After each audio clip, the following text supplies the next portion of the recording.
Hey everyone, today we're doing something really interesting. We're breaking out a live B2B sales deal from Jordan Belfort. Now, if you're thinking Wolf of Wall Street, Jordan Belfort, get ready to be surprised. This is the complete opposite of what you have seen in the movies. Now, if you're new here, I'm Marcus Shan, former #1 sales director at Syndos Corporation, where I led 110% sales org to profitably deliver 190 million TCV each year. And now I'm a sales trainer and coach of the fastest growing reps and companies in the world. Now, whether you sell into SMB or strategic enterprise sales, you'll learn something from this. Let's go. Thanks for taking the meeting. Thanks for coming in. Great. Have a good day? So far, so good. Yeah. So far, so good. Sorry to do this. I've only got about 20 minutes. No problem. I get it. Hopefully we get to the bottom of things. Perfect. So real quick, I guess the way I usually work is I kind of want to know about you, your company, what kind of challenges you're facing right now, what's right in your business, what's wrong in your business, and based on that, what we do here at LMK is we kind of tailor make our strategies to directly suit our clients' needs. We have 3 areas of excellence we focus on. Capital markets, hedging strategies, commodities hedging, finance for your business. B, investment banking, meaning if you're looking to go public, raise any money for specific projects, both foreign and domestic. And lastly, of course, asset management, your land, your trucks, and trying to maximize your value there. But again, that's just broad areas. I look to each client kind of as a unique situation. We try to kind of tailor in. So if you had to say one thing right now in your business that was kind of like giving you the most problem, what would it be? In terms of growth, like That was pretty good, especially, I've read the Wolf of Wall Street books. I've seen Jordan Belfort online. It's always interesting because you see a certain personality. You can't expect them to run a call a certain way. And he started that call pretty good. He's really casual, nonchalant demeanor, really good agenda. He just sat right there. And he didn't go to some long, drawn-out pitch. He went high level, kind of how we potentially could support you. And instead of just throwing out, like, tell me more about yourself or whatever, he goes into a very pointed question, really trying to derive what the core challenge or problem this prospect is running to. Pretty good so far.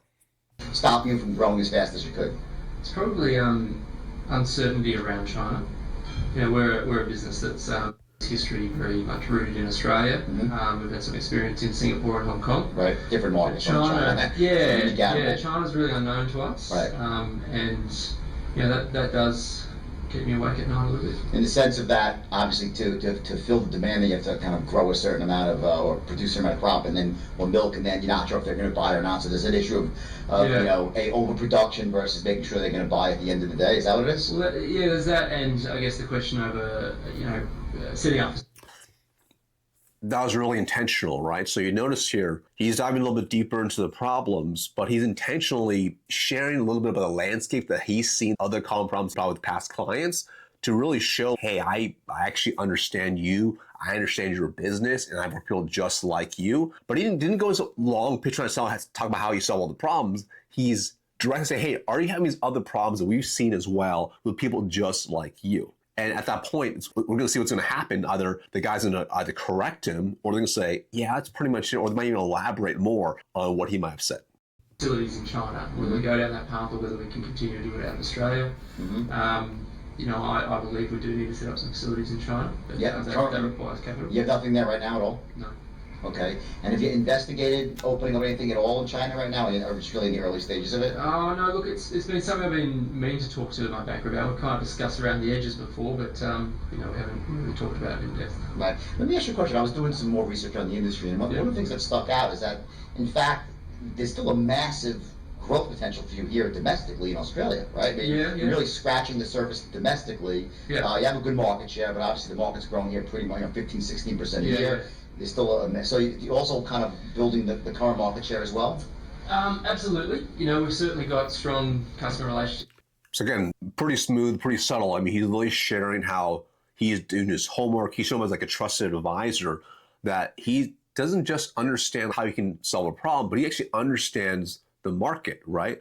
And this might be something this guy is or is not thinking about, but that was a pretty smooth move.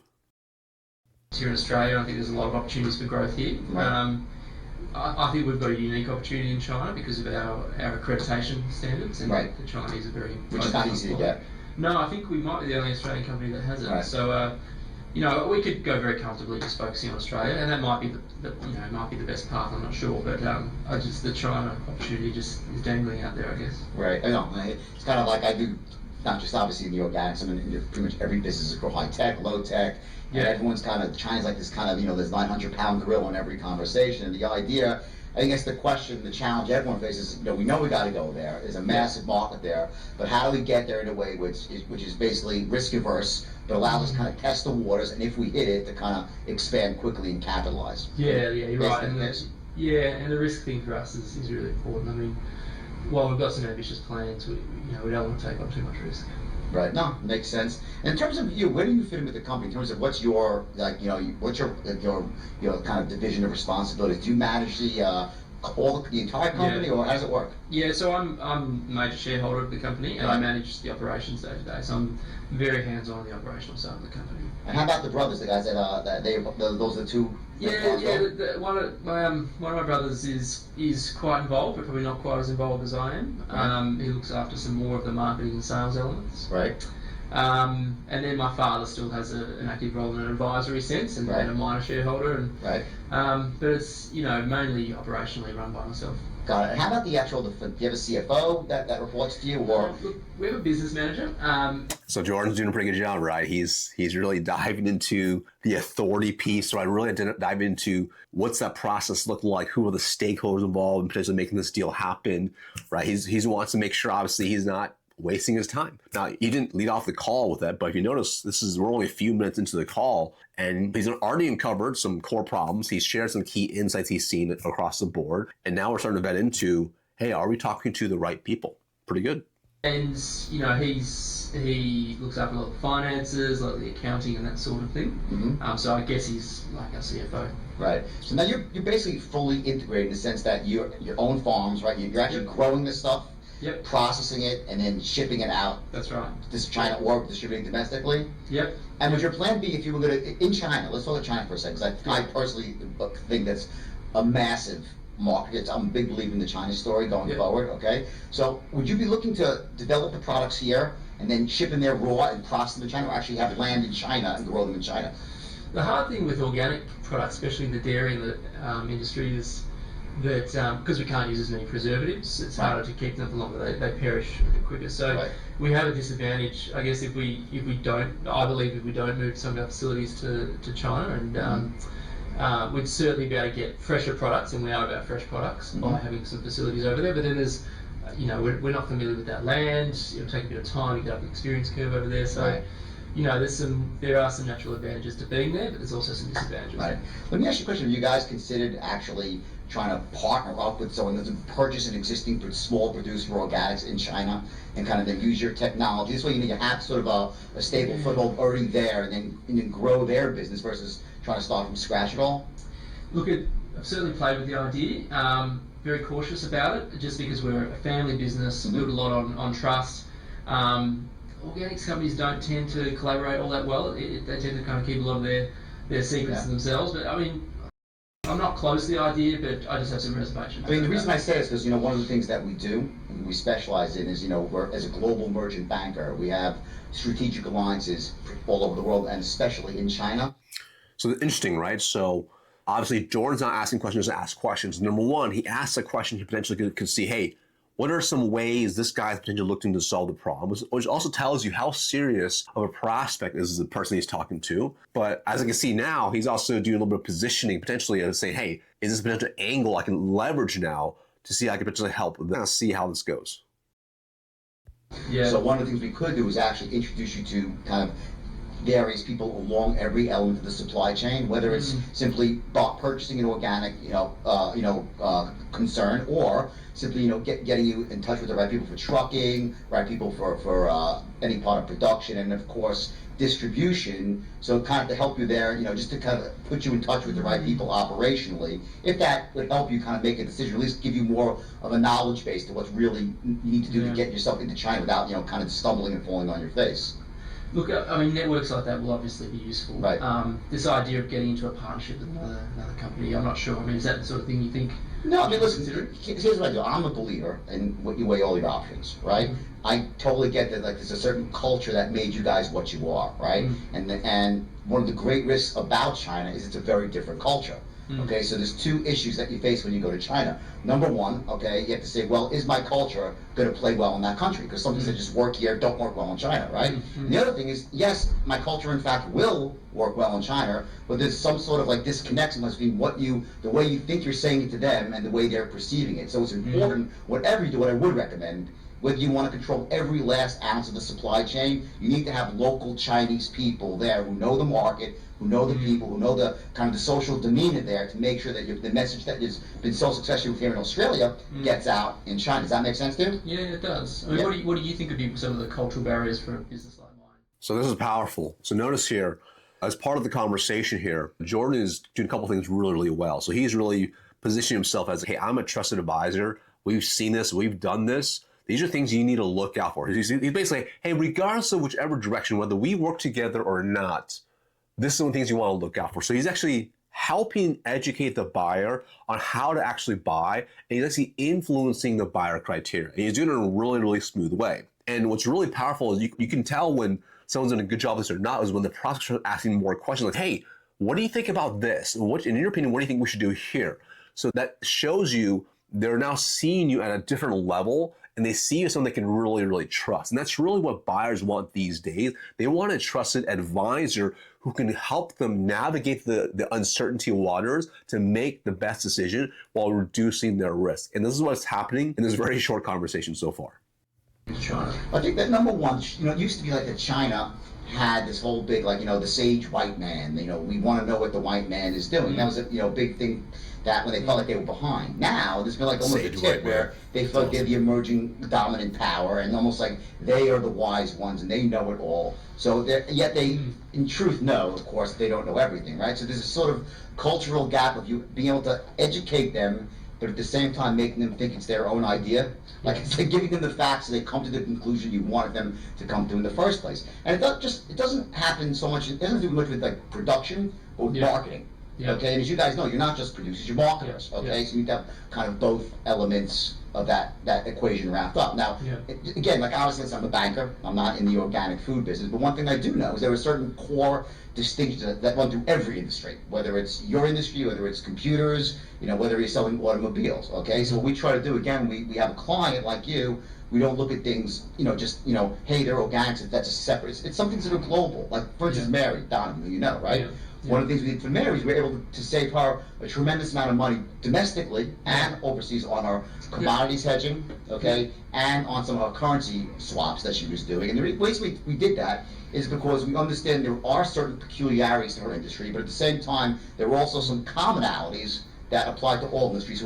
So this is really powerful, right? Especially if you sell something that is industry agnostic, you sell basically multiple industries, right? And it sounds like, I'm not sure exactly what Jordan sells, but it sounds like he sells to really all types of industries. So what he's doing is he's helping to reframe them to understand, like, hey, there's some uniquenesses to your industry, but there are going to be a lot of commonality. And that's what can really help you bridge the gap across the board. Or the sales training that we provide in coaching, we sell to literally all industries. It could be in tech, consulting, agencies, industrial, whatever. We sell to literally all types of industries. But at the end of the day, the core frameworks and how you run a sales process across the board is going to be relatively similar. And obviously, there's certain nuances depending on each industry, but it's relatively similar, right? That's why even though 80% of our clients are literally tech sales teams and reps, the other 20%, it's such a mixed bag of industries. But guess what? They get insane results too because of the commonality we focus on. And that's why we see Jordan here. That's what he's doing. He's helping kind of show them that he has a system in place that's more repeatable versus, we only focus on just one industry. So this is actually a really good position he's doing right now. Able to come up with a model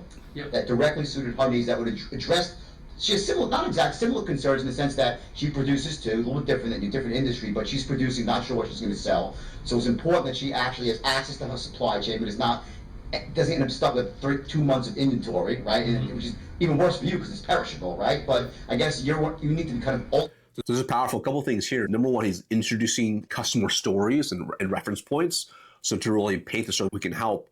But then number two, he's bridging over common problems. It's like, even though they were in a different industry, they weren't necessarily organics, but they're going to perish anyways, right? They have a 2 month shelf life, whatever. And with the organics, it's even less than that. So they know that they're solving very similar problems across the board. For just-in-time inventory strategies, right? To drive yourself to market. So I think for you, if listen, I know over the long term we can do a lot of stuff for you, but But I think I could best serve you by just starting off doing one thing for you. Okay, and then let me just start and try to do one thing for you really, really well. Like, I don't want to interfere with what you do with Titan. I'm sure they do. So this is another great positioning that we're seeing right here, right? So a lot of buyers these days are very resistant to do a complete switch over to whatever it is. So like a rip and replace type situation, right? And in the perfect world, as a sales professional, yes, we wish we can go in and get all the business. That'd be absolutely incredible, right? But sometimes in that buyer's mind, they're like, we're a little bit risk adverse. That's really risky, right? We're willing to try you out, like, give you a small piece of the pie, but we're not willing to go all the way in, right? So what's powerful here is Jordan's using that as part of his strategy. He's saying, yeah, well, for sure, I can help you do all these things, but that's not my goal here. Let's just go ahead and warm up a little bit with like one thing, and then we build some trust and we can expand from there. So this is a great strategy as well, which helps build trust, because then it feels like that you're not trying to oversell them and you're actually doing what's in their best interest, which is what trusted advisors actually do. They're great, everything I know them, are a very good, reputable company, respect them. But we specify in something that's a little bit different. And one of the first things I'd love to try is take a look at exactly what you're doing with your commodities, the hedging strategies and the currency stuff. With the stuff you're doing both in Singapore, Hong Kong, and in China. Yeah. Okay, and I want to get in there right away, straight away, and I want to go in there and give me a shot to beat it.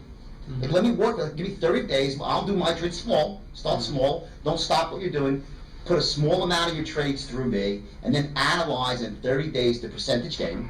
And if I'm even half as good as I say, I believe you'll be moving all your business over to me after that. That sound fair enough? Well, I mean, I'm not particularly worried about where we're at in that stuff.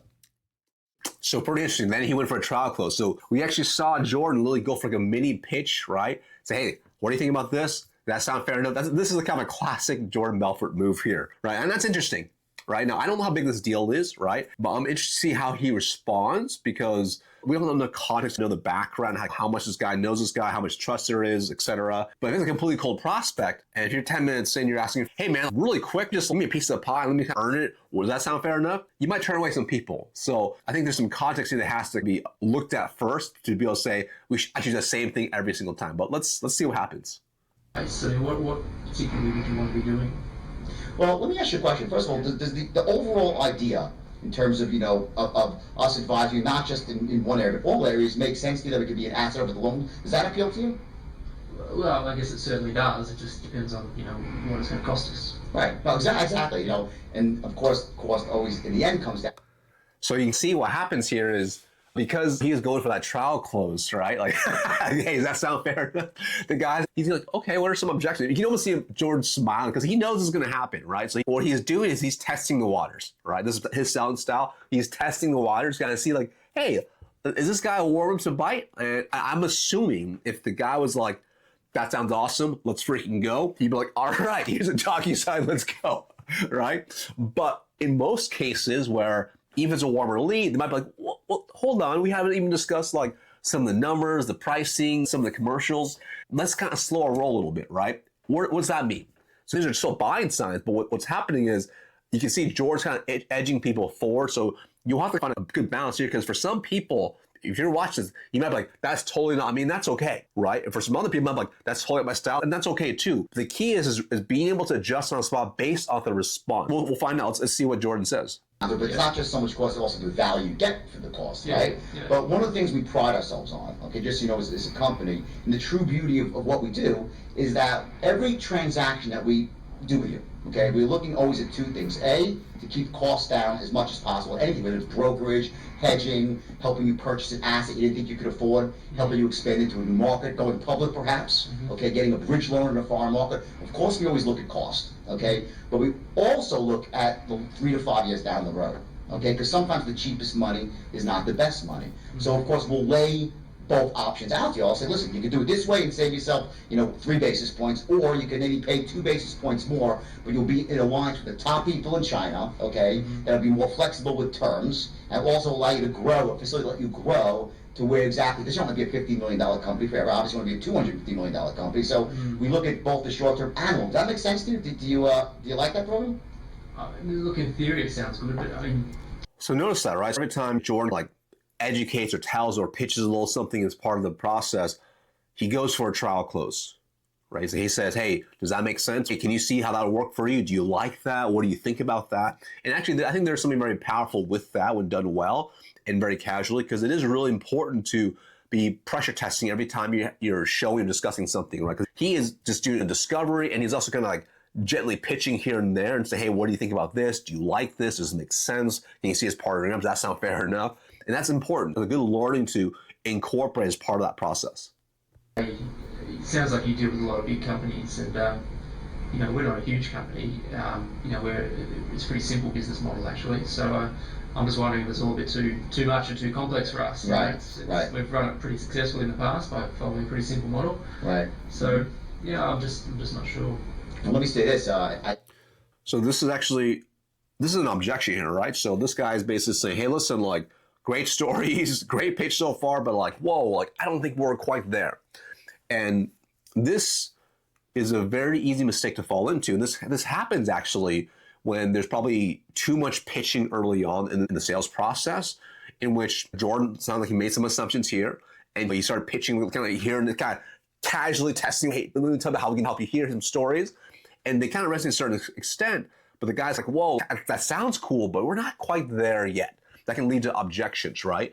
And really, the tweak we could probably do better here is if Jordan was here, if I was going to coach Jordan, not that he is coaching, but as a coach, Jordan might say, hey, listen, that's really great. Maybe hold back on some of the pitching and just do a little more discovery up front. So this way you can share the most relevant stories, the most relevant pitch. So this way he doesn't feel like it's overwhelmed, because he definitely threw a lot of stuff at this guy, and this guy's like, whoa, it's a lot of information, which may lead to like, how do you think about it? We'll see what happens, right? But he's taking notes, but it's a lot of information, right? And part of being a really great salesperson is, how can we make it easy for people to take the next step? How can we make it easy from the process of information? So let's see how Jordan handles this objection.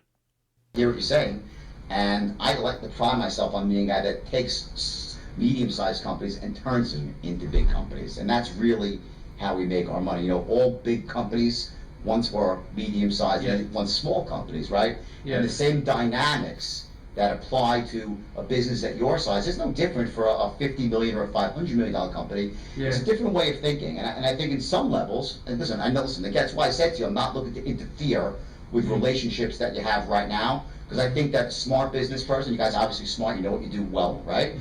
To throw the baby out with the bathwater would be ridiculous. That's why if I came in saying, fire this guy, I don't want that, okay? Yeah. What I want to be is the guy, I don't want to be the guy that took you from 0 to 50, I have those people. I want to be the guy that takes you from 50 to 500 million, okay? In that area, I know I could be a major asset to you, because we can do for you besides, anyone trading commodities and hedging over the long term in the way of taking you public, providing you bond financing or notes that you need for, overseas transactions. We can be an asset to your company over the long term, and I just personally a bit about myself. I pride myself on holding my clients' hands every step of the way. I deal, as you know, from Mary, only on referral. I'm not a cold calling machine. Okay, it's all long-term relationships, and I know this. I'm going to be judged basically on one trade. If I say, hey, let's do some business together, give me a shot for 30 days, and I'm wrong and I stink, you'll fire me as one of your bro. We'll never speak again. We'll shake hands. Hey, it didn't work, and that's that, right? And just so you know, my commission on 30 days of business, and this is, I just stood with the firm and the government. I can't take my wife out for lunch in Australia. I'm not getting rich, okay? But I know this. If you see now, it's funny because that line he just dropped there is actually right from his book, The Way of the Wolf, which is like, hey, I can't reach off doing this deal with you, all right? Which I think that can work in some situations, but lines like that, I think for sure you gotta be a little bit careful with, just kind of depending on the audience, right? Because especially if you look at right here, I don't know where they're at, but it looks like a pretty nice office, right? Nice little setup right there. Like he might already know Jordan Belfort, knows he makes a lot of money from doing other stuff as well. So this is interesting to me that he's even using a line like that in this type of situation here versus before when he was pushing the penny stocks back in the Wolf of Wall Street days. What I could do for you in 1 month, just small, you're not gonna get rich or poor, but the percentage gain. Okay, you'll see you have a broker that was going to work for you, harder for you, more diligently than anyone ever has. And all I ask is that then, down the road, when I really kind of get into your business and see the bigger opportunities, you give me a shot bigger and better down the road. Does that sound fair enough? What do you think? So notice here, right? So he went into kind of a long, objection rebuttal. And again, hey, does that sound fair enough? Does that sound good? Now, I personally don't really like the big long pitch and trying to overcome that, et cetera, right? Versus trying to seek to understand a little more and make it a much more transformational a conversation where it goes back and forth versus let me go into a minute long or 2 minute long spiel on why you need to work with me, how we're going to start small and then we're going to expand from there, and how I don't make any money, blah, blah, blah, blah, blah. Does that sound fair enough? I think it's a lot for someone to take in, right? It's a lot for someone to internalize. But let's see how this guy responds. It's possible in 30 days. I mean, how much can you do in a month? Not a question of money. It's a question of percentage savings. In other words, listen, let me ask you a question. Right now, how... So it's interesting, right? So this guy, you can see, he's like, oh, okay. He got sold a little bit, right? So he's like, all right, so what do you think might potentially happen? These are good buying signs, right? This is actually why you can see Jordan kind of smile, because he knows, he's confident, right? He's like, I could probably sell this guy into it, right? He's got a lot of conviction in what he sells, so we'll see what happens. You're currently hedging on a monthly basis right now? I'm not sure on a monthly basis. We're about 77% of our, mid-70% of our debt is unhedged. Okay. So I think that means about 22 million of our overall debt is hedged. 22 million is hedged annually. Yeah. Okay, so you have about 20 million that's about how much? So you said how much is unhedged? About 70% is hedged. No, unhedged. Unhedged. Yeah. Okay, so about 22 million is hedged. Yes, that's correct. Okay, great. Okay, so you have about 35 or 40 million unhedged, correct? No, we've got a lot more than that. We've got about 150 odd million that's unhedged. I thought you were No, we've got it in terms of our debt. What's the revenue? What's our revenue? I'm talking the Right. revenue. So this year just gone, 27 million. Okay, right. That's what I 27.5 million year just gone. So here's the thing. See, I look at that just so you know. Okay, Yeah. one of the things that a lot of people overlook is that the day-to-day foreign currency exchanges that occur between what you're doing in China and when it comes back to here and vice versa, Singapore, Hong Kong, the biggest, I wouldn't say fraud, but let's say the biggest way for you to get clipped as a businessman is in the foreign currency markets. It's like it's the Wild West there, okay? And you know what we do, okay, is we'll sit you with cost of money. In other words, we don't mark up our trades. We're gonna basically buy and sell your money for you on the exchange in real time, okay? And the amount of money that saves for you, percentage-wise, is staggering. Now, again, I'm not saying you're going to make 10 million extra on your bottom line, but what it will show you, on a very riskless way, it allows me to show you that when you say, hey, I'm doing it this way right now, and this guy came in with a very small transaction and showed me how I could save literally 30 or 40% more, annually on this amount of money, that just shows you I'm a guy that knows what I'm doing. And after that, once I kind of earn your trust, then let's kind of talk bigger and better where I can really save you bigger money down the road. We could use that as a benchmark for future business. All I'm asking for is this. One shot, okay, let me just run 30 days hedging your money, show you how you can kind of navigate through the currency markets here in a more effective, elegant way, and believe me, you'll be very, very impressed. Yeah, look, I mean, it sounds promising. I guess I'm just a little bit cautious. I don't know anything about your company. I don't know if you know this, but the farming industry is built very heavily on trust and loyalty. Totally get it. The banking relationship I have now has been built up over many years, plus legacy through the family.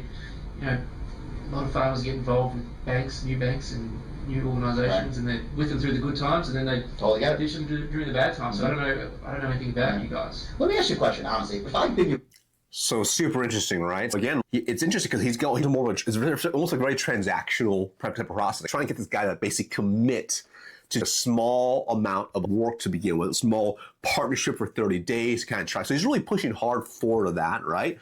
And you can tell this guy is a little skittish. He's like, whoa, hold on, which makes a lot of sense. We look at any enterprise deal. If you were to do the same thing within 17 minutes on a sales call, you have asked for the business, I think 3 or 4 times at least at this point. I haven't been keeping counts, but asking for business every single time. That can really scare off some people, right? Because this guy's really say, hey, listen, I don't know anything about you really. Like, whoa, hold on, geez, slow down, right? So I think it's a really good learning opportunity here. And Jordan's obviously very, very smooth. So let's see how he handles this objection here. Broker for the last 3 or 4 years, making you guys money on a consistent basis. I mean, let's say I ran, a couple of years of hedging strategies for you, did some bond offerings for you, kind of just did everything exactly right. You probably wouldn't be saying, let me think about it. Right? You'd say, Jordan, just take over the hedging. Am I right about that? Look, if we had a relationship, yeah. Of course, I get that. You don't know me, and I don't have the track record. So let me just reintroduce myself to you a little bit. Tell you about myself, what I stand for. Again, my name is Jordan Belfort, and I've been with So notice here, he goes back, tries to give an example. Now he's going to go, well, basically resell himself, right? And I'm not sure how this is going to go. I haven't seen the full thing yet, so we're going to find out how this guy goes. But you can tell, like, this guy's putting up little breaks. It's like, whoa, hold on a second. You're kind of this aggressive guy asking for the business. Let's see what happens. Okay, for about 6 years now, okay? And I'm one of the top salesmen at the company. And I am a salesman, by the way. I pride myself on actually going out there and, going after the people that I know I can help, okay? But one thing I do is I put my client needs above everything else. And I work literally round the clock tirelessly. I'm not an analyst.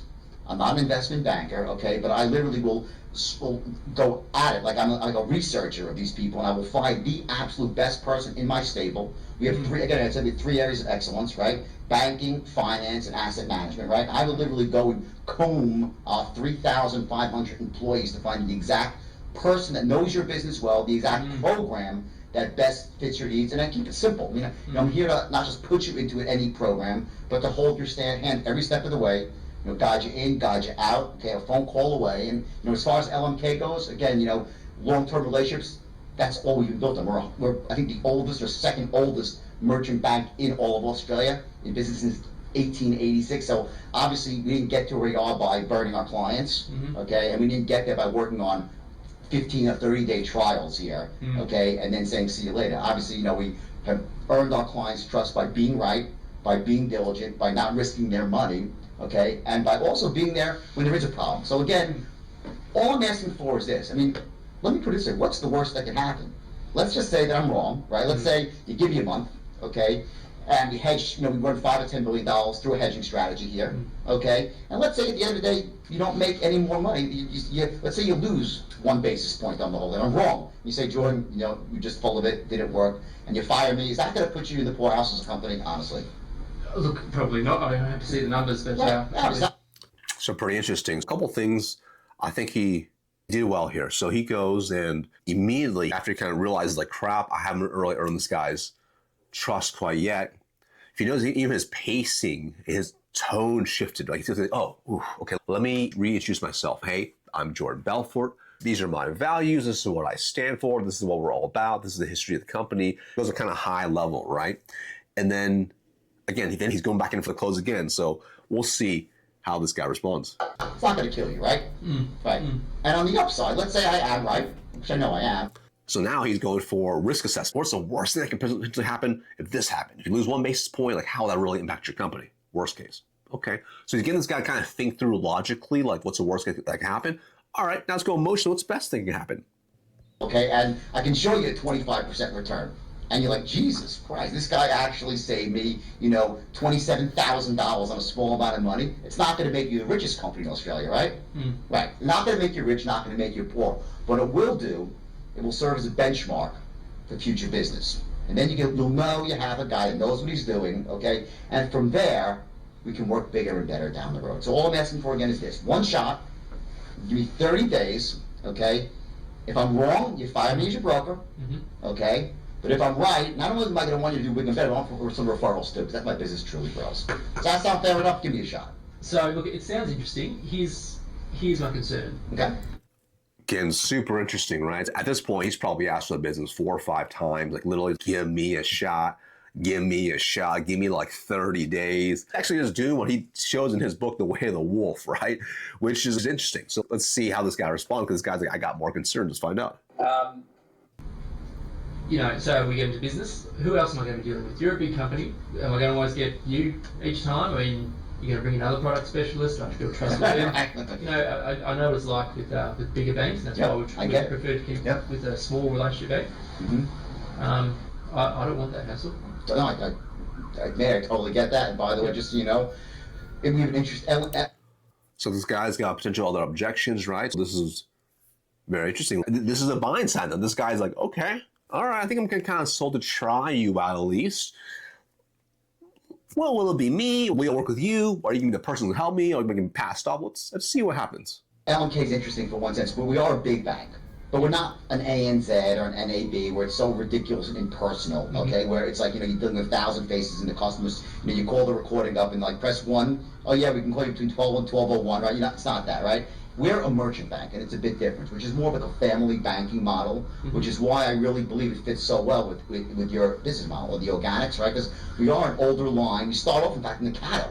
We actually started off in commodities. That's why we built our business around commodities, and from there we went to banking as a result of the hedging.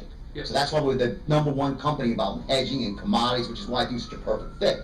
But in terms, in terms of me, you'll only be dealing with me. And if you have to, if there's someone else I want you to meet, they'll be with me. In other words, if I say I got a guy who's has a new algorithm that's going to allow us to make an extra 7 basis points a month on the turn, I'm not going to say, hey, the guy's come with me. I'll have him come with me, or we can have dinner once, whatever it might be. But it's not going to be 30 faces. There's going to be me and only someone else if I believe that person, okay, can help with the conversation. But if you only want to meet me, hey, we can just be the two of us. But again, all I'm asking for is this. I'm asking to get married right now, okay? I believe in starting small because I know I can prove myself to you. Now, if I was here saying to you, I want all your business fire tight and do this, do that, right? You'd say, get the fuck out of here, right? Okay, but I'm not saying that. What I'm saying is that I'm confident if you just see a little bit of what I could do, we can use that as a benchmark to go forward. So again, I'm asking for one shot, 30 days, and believe me, you're going to be a client for life. Sound fair enough? So this is super interesting, right? So what he's done a really good job with each time is, yes, every time he goes into a pitch, which sometimes is a little bit wordy, but every time he brings it back to his end objective, which is, it's really clear. He wants to get this person to move forward with like a 30-day trial partnership. This is what he's really, really pushing, right? He knows if I get him that 30-day trial, they're going to partner up. And every time he pitches something, he doesn't just pitch to overcome the objection and then be like, here's why you can trust me, blah, blah, blah, blah, and then stop talking. He answers why you can trust him or answers what the objection is going to be, and then he loops it back and says, this is why what I'm asking for. Let me earn your trust. I don't want to get married. Let's get a small amount up front to partner up. Let me prove my worth to you, and then we'll go and move forward. I have to see the numbers, but it sounds reasonable. Perfect. So let's open up the account now. There we go. Okay. Okay. Thank you. I was just flipping phone about 10 minutes ago. I was Okay.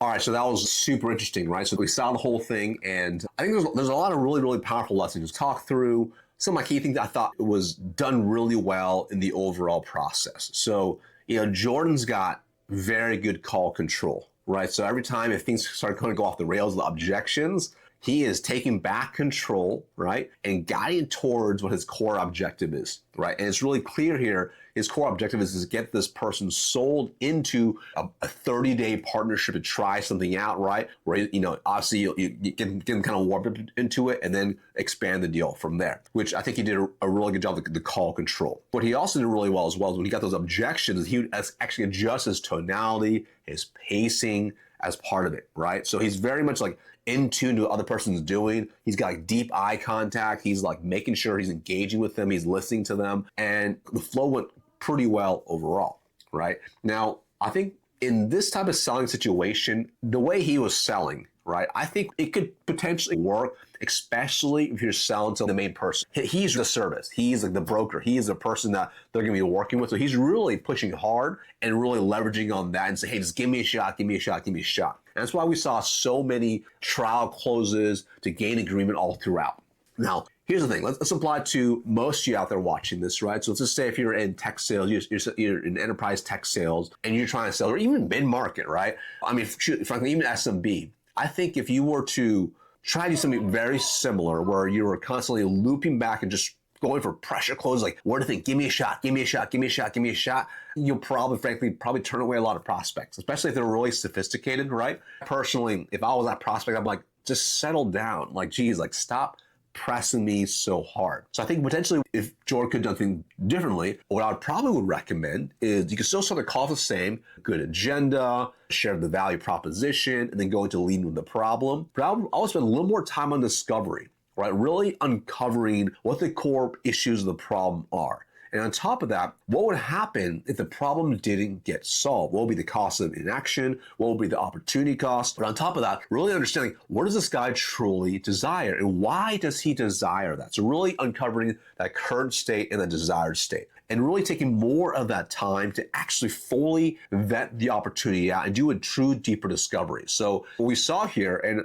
Now, I gotta imagine probably over time, this is probably a multi-million-dollar opportunity over time. Him just going for short-term, give me 30 days, I think is maybe a little bit short-sighted versus being able to look at it long-term, just kind of slowing down the process, doing a true full or deeper dive before actually going to the solution, right? Because here, like, you know, when you think about any buyer, all of them want to increase their potential for success for whatever they buy, and they want to reduce their risk. That's every buyer that's out there. And this guy is no different from regardless of whatever you sell. So when you can take the time, when you can slow down to a true deep discovery, and then actually have more catered presentations actually really solve their problems, you get less of these objects pop up like, hey, I'm not sure if you can help me. I'm not sure if you're right for me. What about this? What about that? I don't know anything about you. All those things can actually get addressed up front because you did a deep discovery, and then your presentation actually is addressed to actually solving that problem. And that potentially could mean that you get a larger opportunity up front, right? Or let's just say, for example, especially in enterprise tech sales, they're so sold into you, and now they're saying, hey, listen, we want to partner with you, but in order to reduce our risk even more, we want to do a proof of concept. We want to do a trial. Then it's much easier to say, hey, listen, so if we do a proof of concept, we want to involve my team and your team. We make this happen for 2 weeks. Assuming you feel really good, would you be willing to partner up and move forward together? And the answer is yes, beautiful. So you can work towards that. So this is just a really, really interesting call, kind of see him live in action. I think there's a couple things that we can take away regardless of whatever we saw. I think number one, call control, always making sure you have a clear objective on your call, what you want to accomplish. Now, I'm not saying you need to go for a close every single call. That's not what I'm saying at all. But before you walk into your call, be really clear. What's the objective of that call? This could be a discovery. This could be with different stakeholders. This could be a demo. This could be whatever. But what's your objective on the call, and how are you working towards that? And then number two, having call control. So understand that, yes, calls might go sideways. You might get objections. You might get weird things pop up or whatever. We saw in this example here. But how can you maintain call control to continue to keep the train on the track to guide towards where you want to go? The third thing I think Jordan did a really, really great job with, and I think it's really key for a lot of salespeople, is he's tenured, he's been selling for a long time, so we have to take that into consideration, but he is very present in the moment with that prospect. So even if he goes off like a little rant of a pitch or whatever, he's slowing down after he realizes it because they'll have an objection, and he's making sure he really hears the objection, then he addresses the objection. If you notice that the entire time he's got really good eye contact, you could feel he is there 100% with that prospect. And that's something that's, I think it's really powerful. I think more AEs needed to learn how to do it versus a lot of them, a checklist of questions. And I mentioned obviously doing a deep discovery, asking more questions, but you want to be really careful where you might have all your questions listed out, but if you're not careful, you might just get stuck being really transactional and not actually being present into the moment. So you can see here, he wasn't really following the exact questions he was asking. He knew the direction he wanted to go, and he was guiding it towards there. There were some curveballs in the road, if you will, but he's able to adapt to it and continue to move it forward. All in all, this actually went better than I expected, especially since I pictured Wolf of Wall Street being super intense, super aggressive the entire time. Yes, he had some of that for sure as part of his overall demeanor, but you know what? It was actually more control than I expected, and I was pleasantly surprised that he did a pretty good job overall. Now, if you want to learn an exact framework that helps you close over 40% plus for mega deals in which you're being transformational as a trusted advisor, you want to make sure you watch this next training right here.